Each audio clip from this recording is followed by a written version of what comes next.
En 1955, septembre 55, Aline part pour Paris. Il a obtenu à ce moment-là le Grand Prix de la province de Québec, donc qui est le prix le plus prestigieux que le gouvernement du Québec décerne à un artiste. Il a 24 ans et il a obtenu aussi deux autres bourses, en fait. Et donc, il a ce qu'il faut pour aller poursuivre sa formation en France, à Paris notamment, pendant 2 ans. Sauf que Paris est une ville qui lui plaît énormément. Hein, il dit que, oui, peut-être que Paris ressemble à une vieille araignée dégénérée, sauf qu'elle a une patte dans tous les pays du monde. Et ça lui plaît beaucoup. Il va dire aussi que Paris est une ville cruelle et c'est sans doute une des raisons de son prestige. Donc, Aline ne se raconte pas d'histoire par rapport à la difficulté que c'est de s'installer à Paris dans ces années-là, parce que vers 1955, les artistes viennent du monde entier. La compétition est absolument féroce. On le sait, par exemple, Bordua va réussir, malgré sa notoriété, à avoir une seule exposition. C'est en 1959, à la toute fin de sa vie. Aline a plus de chance. Hein? C'est un jeune loup, c'est un jeune premier.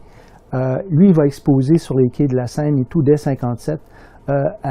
Et donc, Aline est décidée à vivre la confrontation avec Paris. Et la ville lui plaît énormément. Et donc, il va songer à s'établir. Et la difficulté pour lui, c'est de trouver un endroit suffisamment grand pour qu'il puisse peindre. Pendant les premières années, jusqu'en 1959, donc de 1955 à 1959, il déménage à peu près une douzaine de fois. En 1958, dans son appartement de la rue de Charenton, où il peint, il va vivre aussi un incendie qui va le blesser assez sérieusement. Il va être hospitalisé pendant plusieurs semaines parce que les produits qu'il utilise pour la peinture se sont embrasés spontanément en pleine nuit. Et donc, un des épisodes d'ailleurs qui est raconté dans la biographie, que cet incendie, qui va bien sûr cacher à ses parents, qui vont apprendre cet événement-là beaucoup plus tard. Pendant toutes les premières années de son installation en France, à Paris, il reste hanté par un imaginaire québécois ou canadien. Les premières années, ce sont les bois trouvés, les varechs, toute la côte gaspésienne qui est le référent visuel principal dans ces tableaux. Et par la suite, le Québec continue d'être important puisque c'est un art qu'on va appeler la période indienne, donc un art qui est inspiré, très très coloré. Hein, et il a appelé ça, il dit « j'étais ivre de couleurs ». Alors qu'avant, dans la fin des années 50, début des années 60, il fait une peinture qui est surtout noire et blanche, hein, forte en contraste comme ça. Et là, il découvre la couleur, il parle d'une allégresse colorée. En 1964, Aline fait une peinture qui est inspirée vaguement de l'art Haïda des Indiens de la côte ouest. Et en 1964, Aline vient au Canada. Il va passer l'été à Percé. Et à l'automne, il va au Musée de l'Homme à Ottawa. Et là, il voit pour la première fois des œuvres Haïda, vraiment, là, parce que ce qu'il avait vu avant à Paris, c'était des reproductions dans des petits ouvrages. Et là, il s'est dit, mais je ne peux pas faire ça, je suis en train de piller une culture qui n'est pas la mienne. Et donc, c'est la fin, en 1964, de la période indienne, qui va être suivie par un changement, vraiment un contraste très, très brutal, puisqu'il va se mettre à faire une peinture technologique. Edmund a fait des tableaux où il représentait des tables de dissection. C'était un grand questionnement politique aussi sur la science, sur l'emprise que la science avait sur le corps humain. Et ça s'est traduit aussi par des œuvres comme The Big Sleep. Mais en 1968, il conçoit un projet extrêmement audacieux qui s'appelle l'Introscaphe et qui est une sculpture habitacle qu'il va prendre 2 ans à réaliser. C'est le dernier projet important qu'Aline va faire avant de quitter la France.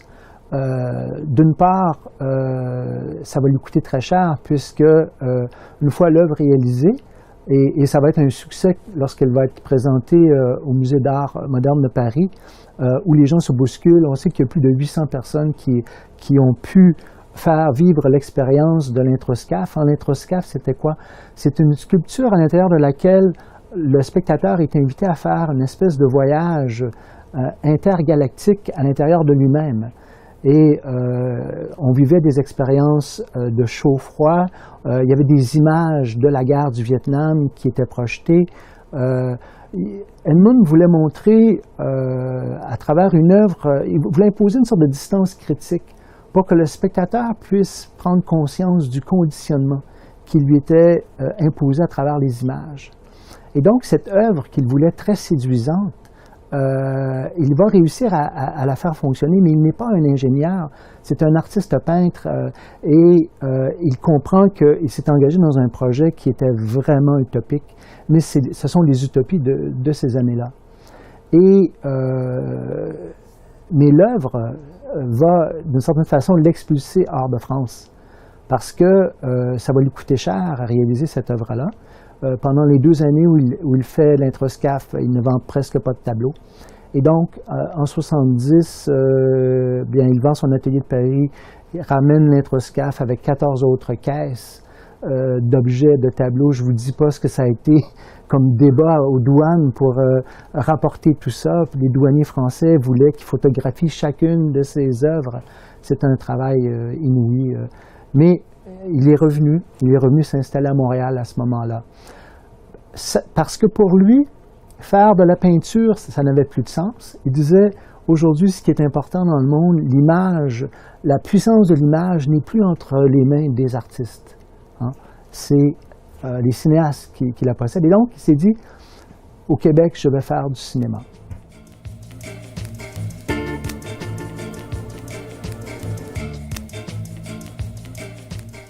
En 1995, Edmund Alling me fait savoir qu'il vient de lire un livre que j'ai écrit et me convoque littéralement, me demande, il veut me rencontrer. J'ai senti ce jour-là, quand j'ai rencontré Edmund Alling pour la première fois, qu'il y avait une demande de sa part. Et ce qu'il aimait, c'est que j'avais connu tous les artistes. En fait, je connaissais les artistes, les critiques d'art qui étaient ceux de sa jeunesse. On pouvait parler d'art, on pouvait parler d'art des années 40, 50, parce que tout simplement par mes travaux antérieurs, j'avais une connaissance du milieu de l'art québécois, mais qui n'était pas la sienne.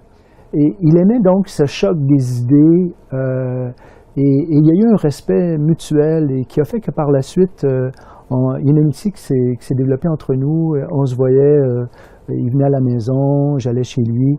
Et lorsque j'ai appris en 2004 qu'il était malade, j'ai dit, mais ça n'a aucun sens, il faut que j'aille le voir. Et là, quand je l'ai vu,